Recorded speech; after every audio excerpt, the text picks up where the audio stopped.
Friends எல்லோரும் நல்லா இருக்கீங்களா?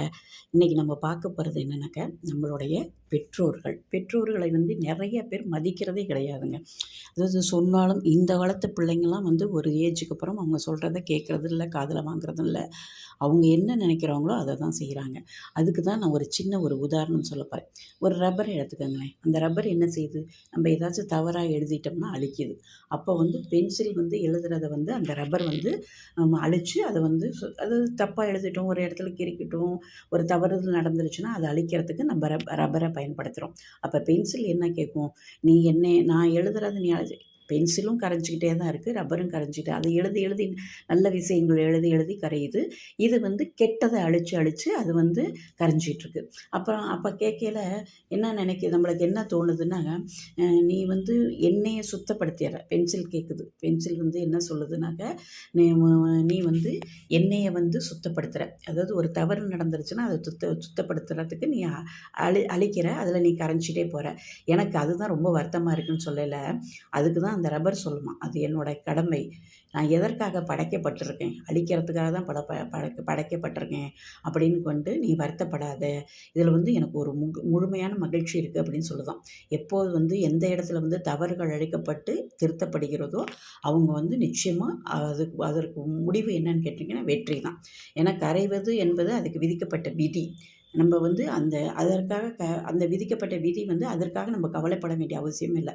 அதுமாரி தான் நம்மளுடைய பேரண்ட்ஸ் நம்மளை திருத்துனாங்கன்னா நம்ம அவங்களையே அவங்க நம்மளுக்கு எல்லாம் செஞ்சு கொடுத்து, நல்ல துணிமணிலேருந்து சாப்பாடு அது இதுன்னு நம்மளுக்காக உழைச்சி நம்மளை கஷ்டப்பட்டு வளர்த்து நம்மளுக்காகவே எல்லாம் செஞ்சு அவங்க கரைஞ்சிக்கிட்டே போவாங்க. ஆனால் நம்ம நல்லா ஸ்ட்ராங்காக ஆக்கிடுவாங்க நம்மளை படிப்புலேருந்து எல்லா விஷயத்துலையுமே. அதனால நம்ம அவங்க எதுக்காச்சும் கவலைப்பட்டிருக்காங்களா? பேரண்ட்ஸ் என்னைக்காச்சும் நான் இப்படியெல்லாம் பண்ணேன் அப்படின்னு சொல்லி உனக்காக இதை செய்கிறேன், கரைகிறேன், நான் இப்படி வேதனைப்படுறேன்னு சொல்லியிருப்பாங்களா? சொல்லவே மாட்டாங்க. அவங்கள நீங்கள் நல்லா இருக்கணும், அவங்க சொல்கிற பேச்சை கேட்டு திருந்தி வாழணும் அப்படிங்கிற ஒவ்வொருத்தருக்கும் அதுதாங்க அவங்களுக்கு சந்தோஷம். அதனால ரப்பர் மாரி அவங்க இதுக்காகவே நம்மளுக்கு நம்மளோட நல்வழிப்படுத்துறதுக்காகவே அவங்க படைக்கப்பட்டாங்க. அவங்கள நம்ம அது அவங்களோட கடமையாக இருந்தால் கூட அவங்க மனசை புண்படுத்துகிறதோ, அவங்கள வேதனைப்படுத்துகிறதோ, அவங்கள தள்ளி வைக்கிறதோ எது செஞ்சாலும் அந்த பாவம் நம்மளுக்கு தான் செய்யும். ஏன்னாக்கா என்றைக்குமே நம்ம ரப்பர் பென்சில் எடுத்து எழுதாலும் உங்கள் குழந்தைங்க எழுதாலும் இது நிச்சயமாக உங்களுக்கு ஞாபகம் வரும். ஏன்னாக்கா இது சாதாரண விஷயந்தான். இதை நல்லா யோசனை பண்ணி பார்த்தீங்கன்னா உள்ள ஆழமான கருத்துக்கள் நிறைய இருக்குது. இது நம்ம பெற்றோர்கள் திருத்திக்கிட்டே இருப்பாங்க. சின்ன தவறு சின்ன குழந்தையிலேருந்துமே நம்ம பெரியவங்களாகி கல்யாணம் ஆனால் கூட சில பெற்றோர்ஸ் அதை திருத்துவாங்க. அதனால் இது அந்த நம்ம மேலே ஒரு பொறாமை, ஒரு காழ்ப்புணர்ச்சி எதுவுமே இல்லாத, எந்த ஒரு பாரபட்சமும் இல்லாமல், எந்த ஒரு மனசில் எந்த கெட்ட எண்ணமும் இல்லாமல் நம்மள இருக்கிறவங்க தான் நம்ம பெற்றோர்கள். அதனால் அந்த இரு உள்ளங்கள், நம்ம பெற்றோர்கள் ரப்பர் மாதிரி. அதுமாரி அவங்கள நீங்கள் எந்த விதத்துலையும் புண்படுத்தாமல் காயப்படுத்தாமல் இருந்தீங்கன்னா வாழ்க்கையில் நிச்சயமாக உயர்ந்த இடத்துக்கு போக முடியும், போவீங்க. இது என்னுடைய உண்மையான நிதர்சனமான உண்மை தான் அது.